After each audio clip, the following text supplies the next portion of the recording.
she said she did share one of her experiences of being pulled over by law enforcement out in the suburbs. And she has an older car. She was in a car with some of her friends and siblings, and they were going to go get ice cream. And she knew when the cop car, she saw when the cop car came up, went from one side of the street and came and followed. And so she said she just prepared herself, you know, that just in case. And so she said the cop car followed them for a while, and when they went into the Dairy Queen, the cop car followed them inside, and when they were about to get out, of the car, he came to the car and he basically said, are you all related? What are you doing here? And they said, oh, we're here to get ice cream. Are you all related? No, we're friends. And so he ended up giving her a $150 ticket, and she just took it, and she said, I was petrified, I was afraid, and it's nothing I can do about it. And when he let it, I was happy, I was relieved to get a ticket instead of being something else happened. But it was in the back of their mind, like, why is this guy following us? There was no reason. He thought that she didn't have insurance, and she did have insurance and everything like that. And so all of them were afraid because of what they have seen on social media. And it's not just social media, it's about what they have experienced. And so most of them said that they didn't have like issues with in Detroit is when they go to the suburbs. And since they live near Dearborn, they were sharing their experience with Dearborn Police or Allen Park or Harper Woods. They were talking about those incidences and stuff like that. And so part of it, you heard, they said, some of them all agreed that it's basically like, it is what it is, it's nothing I can do about it, but I don't blame one officer, I don't blame all the officers, I look at them as individuals. And one of the young ladies said, I wish they would look at me as an individual and not just a group.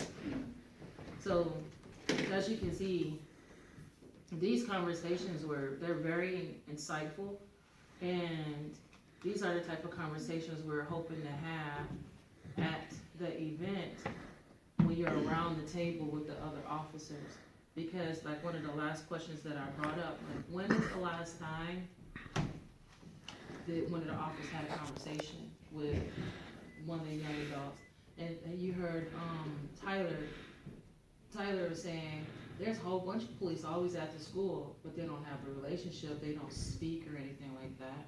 And so one of the solutions that they came up with through one of their youth coordinator is that she's gonna reach out to the their NPOs, and ask them to come to one of their youth meetings and actually speak on what are my rights if the police pull me over. You guys know what MPOs are? No. Metropolitan Police Officer. Tell them what MPOs are. Oh, I'm sorry. Neighborhood police officer. And the neighborhood police officer program actually came out of the Skillman, right, Maria? Mm-hmm. And so even before then, the difference between Detroit and a lot of other major cities when it comes to the community and police relations is that Detroit did have a legacy of racism and police brutality and racial profiling. Then the first African American mayor, Coleman Young, came in. He set up certain systems to combat that, and a part of that legacy still exists. Did you guys know that there was a police commissioner's Police commission, yeah. Police commission. This is an elected position, so you have to vote on that. And I don't know, I think they run every 2 or 3 years, and every precinct gets their own representative. So if there's ever a case against a police officer, it goes in front of this commission. So how did that come about, Adam? And that came about through Coleman Young once again. So when Coleman Young came for mayor election, he ran against the police chief at that time. And at that time, the police force was pretty much all white.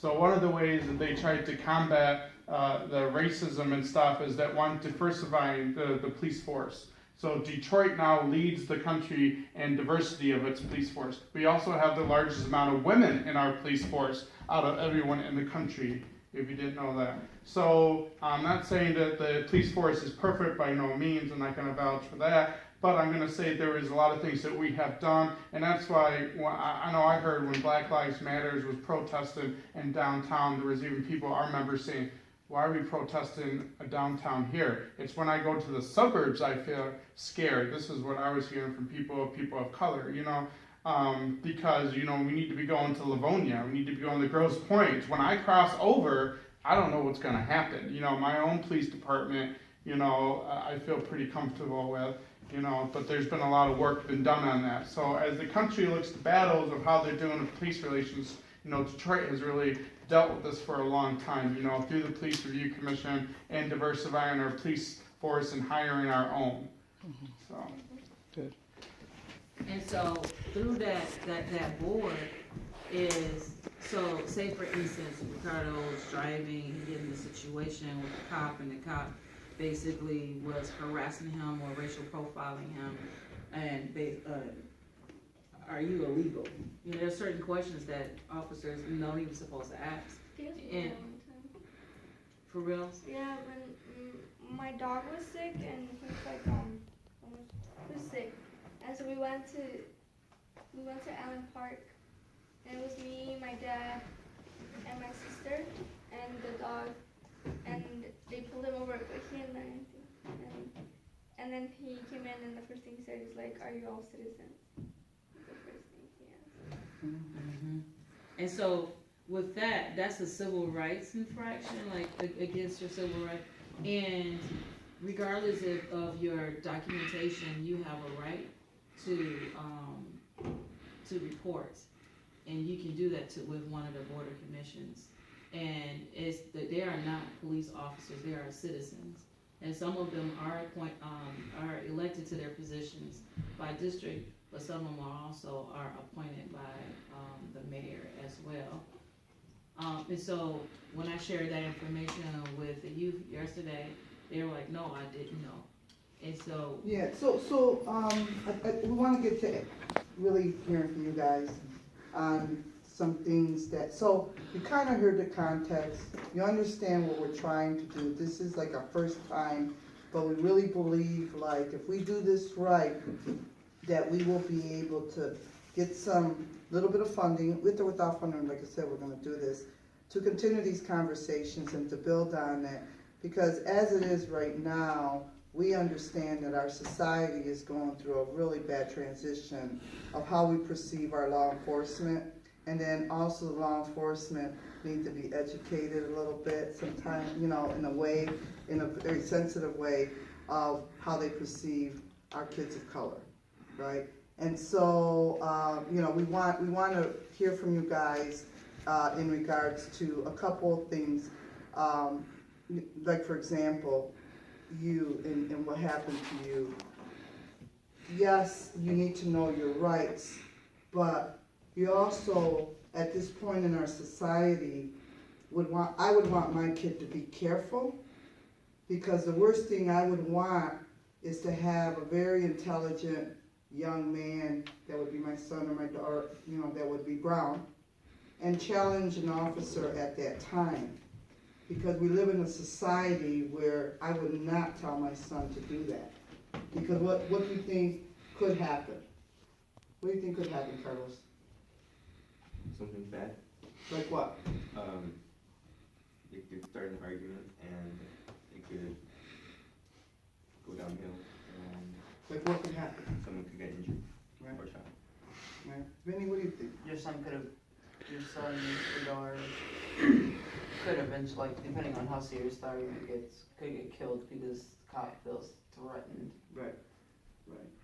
So it's unfortunate that you live in this generation right now where you really can't stand up for your rights because you're not certain what the outcome will be.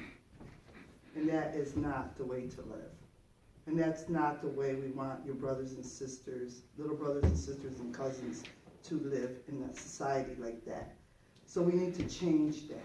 And it's a process. It's gonna be a long time, 5, 10 years. This just didn't happen.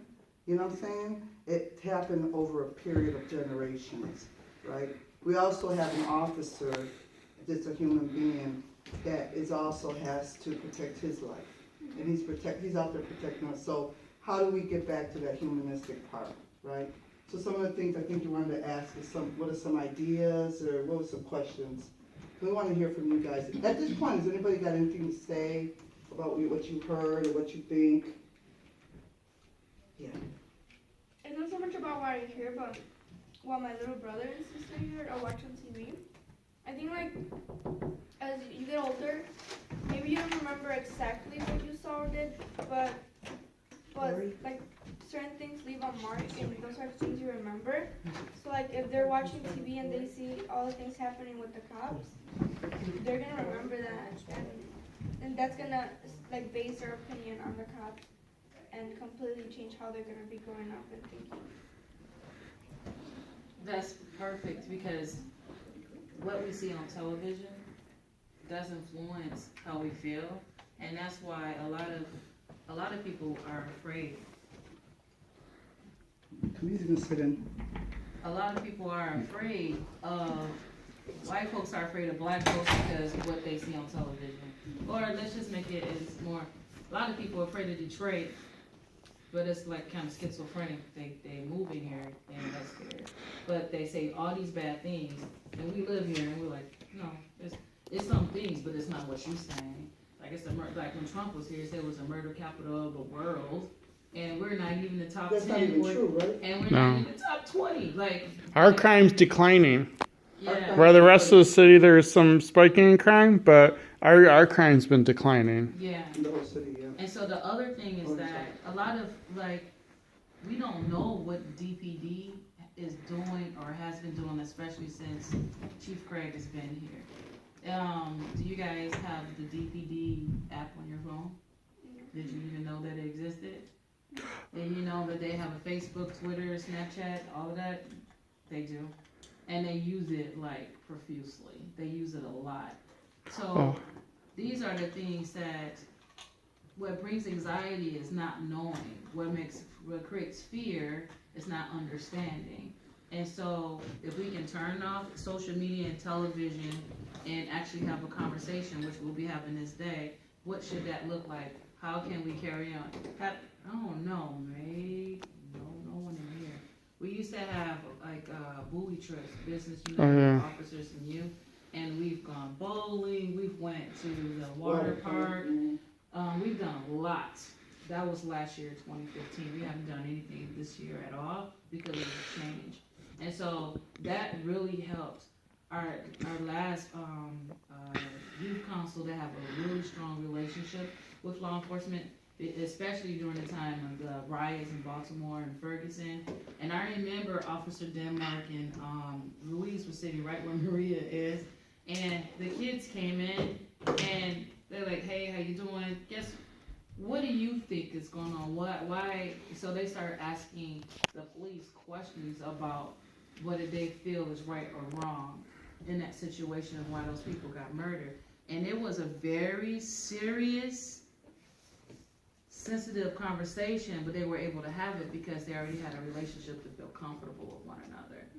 And unfortunately, we haven't had that yet with you guys, but it's something we can start so you guys can have a conversation, start feeling comfortable with them. So on this day, instead of just, it's not only just like mentioning how I feel, because sometimes, a lot of times, the officers don't know. But then at the same time, we're going to give them an opportunity to say, this is how I feel, because I'm going to be videotaping them too as well. This is how I feel, and I could share with you some of the law enforcement that I did have spoken to so far. They were kind of upset, like, man, I don't want to come to this spot because people hate me. They already, someone who wanna kill me, and they just felt like really, you know, and I said, some of the kids don't, and I shared what some of you guys have said, and they're like, oh, okay, all right.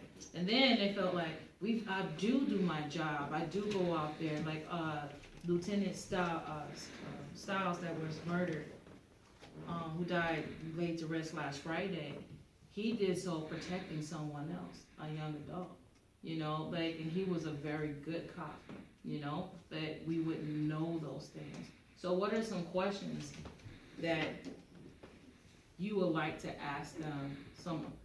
What would be some questions? How can we? What can we do to start a relationship? One of the kids thought about, like I shared before, come to our youth council meeting, tell us what our rights are, have some outings that we can go to. Use your volunteer hours that you need to graduate to do some community relationship stuff with them, like the National Night Out. So let's start right here. Go that way. So you can, just what you're hearing, what do you think we could do? I mean, just some ideas, what you heard, anything you got to say? a lot of these ideas can't come to fruition. Just anything? Think about it. What do you think? Oh, I can't think about it. Hmm? Can't think about it. Think about it. Think about it. You guys are leaders, you know, I mean, seriously, this is, you know, this is about you guys stepping up and really thinking about what we're doing here, you know, and really having some input. So think about it, okay? So we discuss about, what if, the police officers go to schools and talk about, what are their rights, so we target more bigger audience. So understanding your rights. Yeah. Okay. And going to the schools. Yeah. And I was thinking more of us, but I was thinking of like some of these dialogues. When we had those dialogues, we got really close. Mhm. So maybe we can start with like topics, but have dialogue about things similar to that, so that we can get to see their perspective and where they're coming from. Okay. Go ahead. Just, I feel like one thing, kind of sort of branching off of what Angela said, at the youth dialogue, I believe the reason that we bonded so well with each other and the other members that were at the youth dialogue is because we saw them as humans, not for their stereotypes. So I believe that if we saw the police officers as human beings who also get scared and also feel threatened, I feel that we could make a really good bond with them too. What do you think about that? What do you think about that idea? Well, when we were watching the video, some girl mentioned that maybe seeing them when they're like out of their uniform and civil clothing, maybe that would help a lot. See them as humans and not just a uniform. We heard that yesterday too. Carlos? I don't know how to put it into words, but like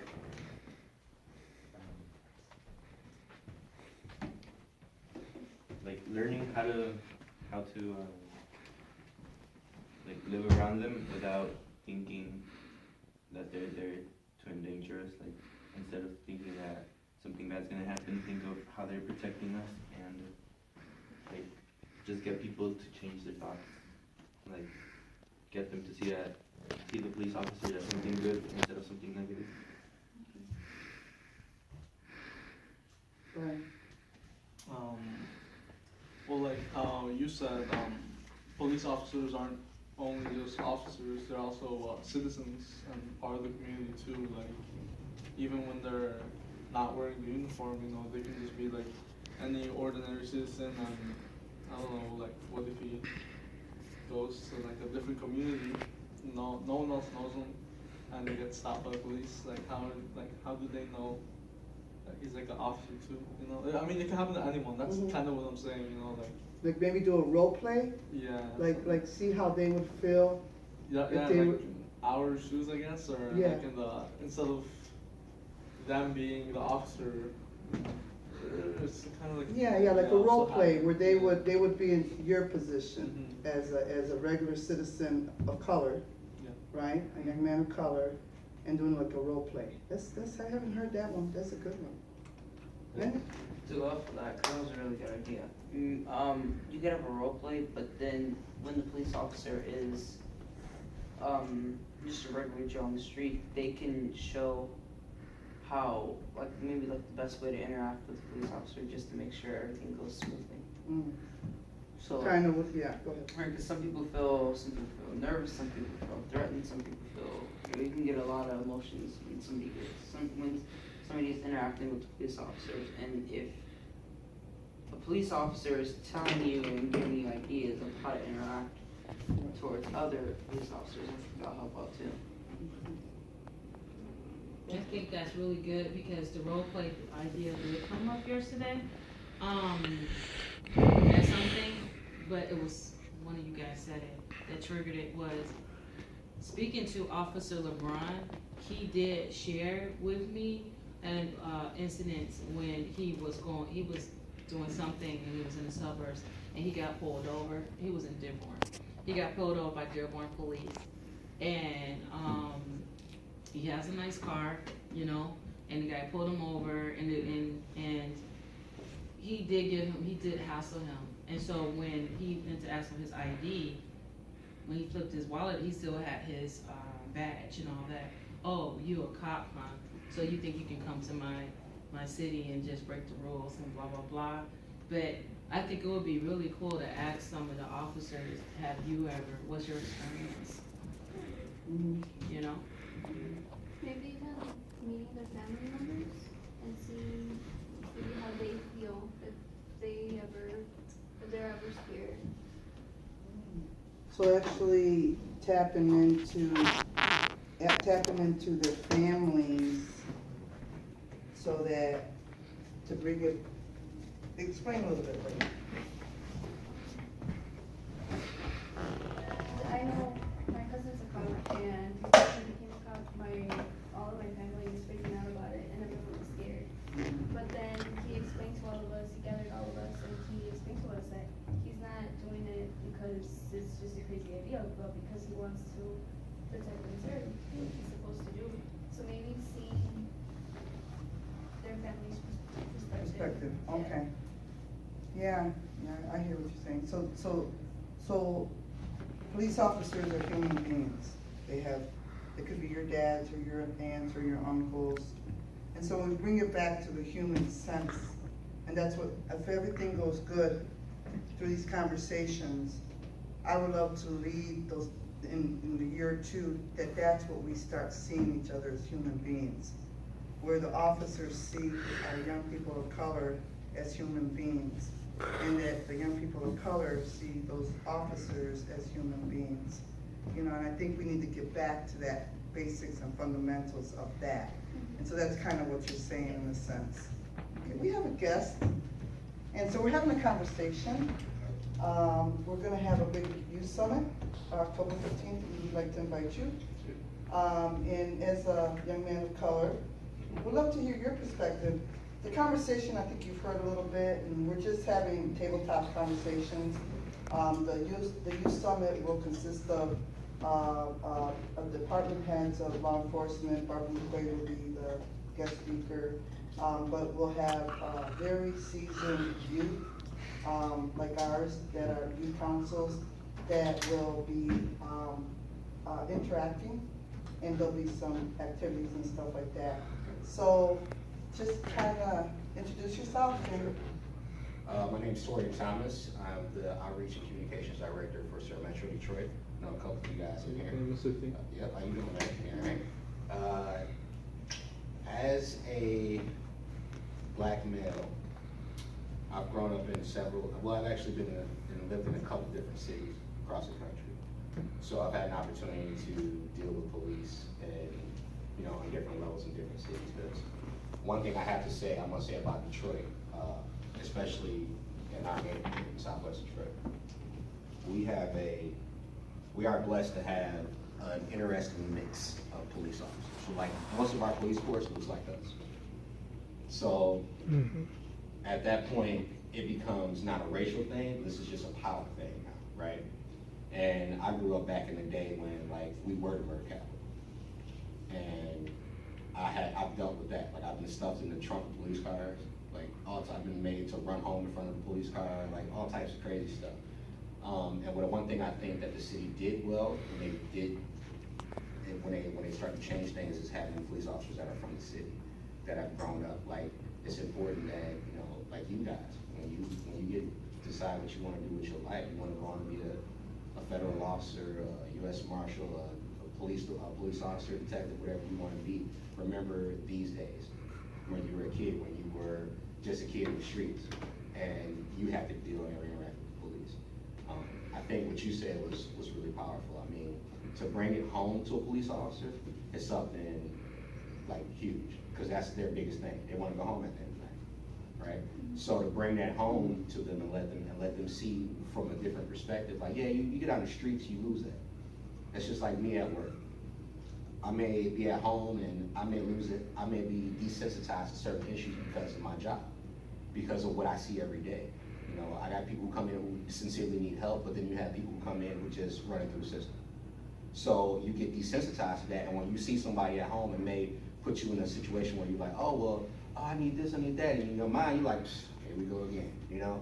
But this person really needs that help, and as people, we need to learn how to turn that off, right? Your job is your job, and your life is your life, right? So, and as a police officer, I think it's hard to turn that off, because it costs 24 hours a day, 7 days a week.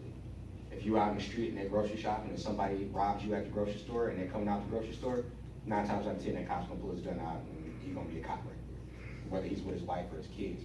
But I think when you bring that back to a family situation, like imagine if this was your son out in the street.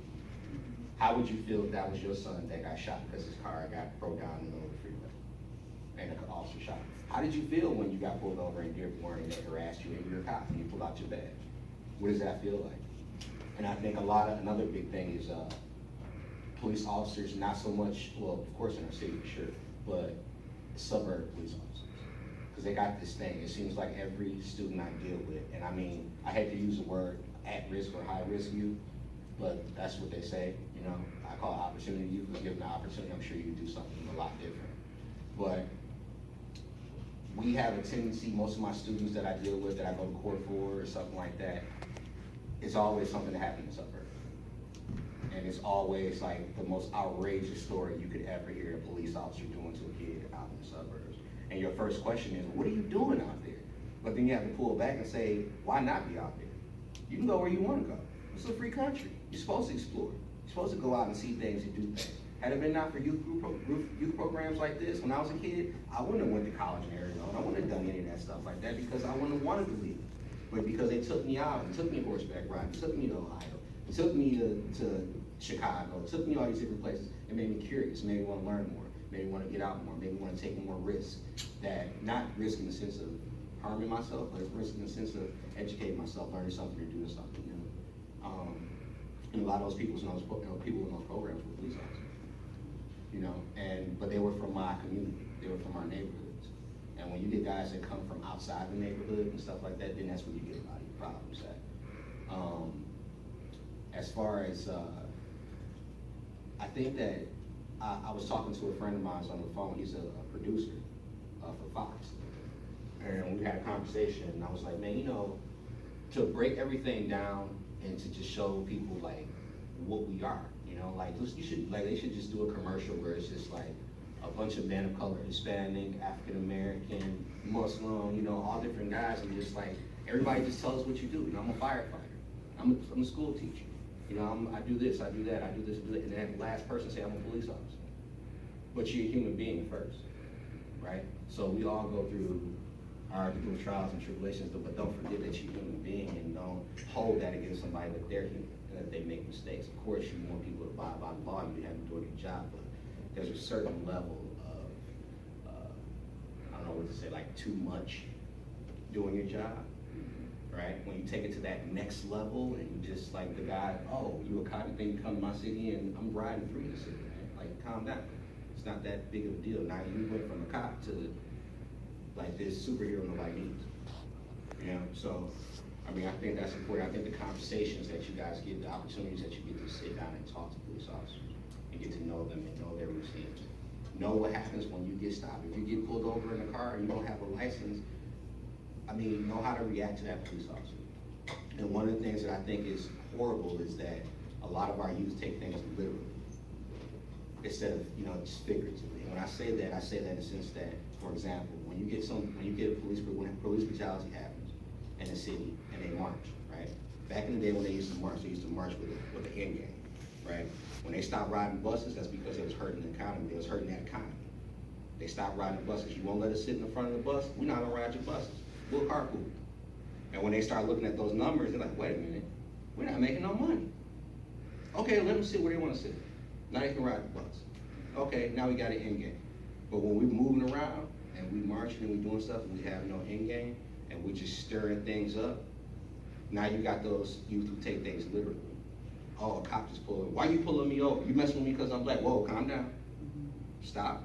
Slow down. Be respectful. Always be respectful. Don't jump into things like automatically with this defensive attitude. Oh, what you want with me? Oh, you want? I ain't even doing nothing. Calm down. You might just be walking home and this lady might just pull up and say, hey, what's up? You all right? Where you on your way to? I live down the street right here. Okay. Just want to make sure you get home safe. Right? That's happened to me too. I've been walking down the street late at night. Pull up on me. I'm like, oh God, here we go. I turn around. Hey, what's up, man? Where you on your way to? I'm on my way to the house. Where you live at? Right here on the corner. All right, cool. Just riding around, just making sure everybody's safe. I'll ride back through, make sure you made it in all right. Wow. Okay. I've been pulled over by state troopers. I was on my way to work a couple weeks ago, flying down the freeway. Pulls me over. Hey, man, sorry to stop you. I know you're probably on your way to work. You're in a big hurry. I gotta give you a ticket. You would do it 15 miles over speed. You know, I know everybody speeds right here, but the speed limit is 55 miles an hour. So give me a second. I ran your plates. I know you got insurance. I just need to see your license. I'll be right back. Went, ran my license, came back with a super long ticket, but he came back, he said, hey man, I apologize for this, but hey, I gotta do it. I didn't give you any points or anything, and you have a great day at work. I was like, dude, can I take a selfie with you? I gotta show my boss this, because no one's gonna ever believe this. Sure, take a selfie. You know, you got a lot of good cops, and I think that also we need to report that. Because the news don't report that. The news report, oh, Johnny got slapped down by a cop yesterday or got shot yesterday by a cop. That's what puts you on defense when you see a cop. You know, oh, they gonna shoot us, right? But then some of these people are people too, you know? So you be that person that reports that good news. Oh, you know what? I was walking down the street yesterday. This cop just stopped me and asked me if I was all right. That was cool. And when you see that cop next time, I say, hey, what's up, man? How you doing? Hey, man, how you doing? Good. You remember me? You stopped me the other day and made sure I was all right. Oh, yeah, man. You okay? Yeah, I'm good, man. Oh, this is my partner. You know, this is, what's your name again? Oh, yeah. Next time you see that cop, hey, this is my buddy. Introduce yourself. They're people, right? That's all it is, man. Thank you. I appreciate that. Appreciate that. Because they do have police appreciation week. And I feel like police appreciation, anybody appreciation can happen anytime, you know? But during that time, when I see an officer, I tell them, thank you for your service. Thank you for protecting me.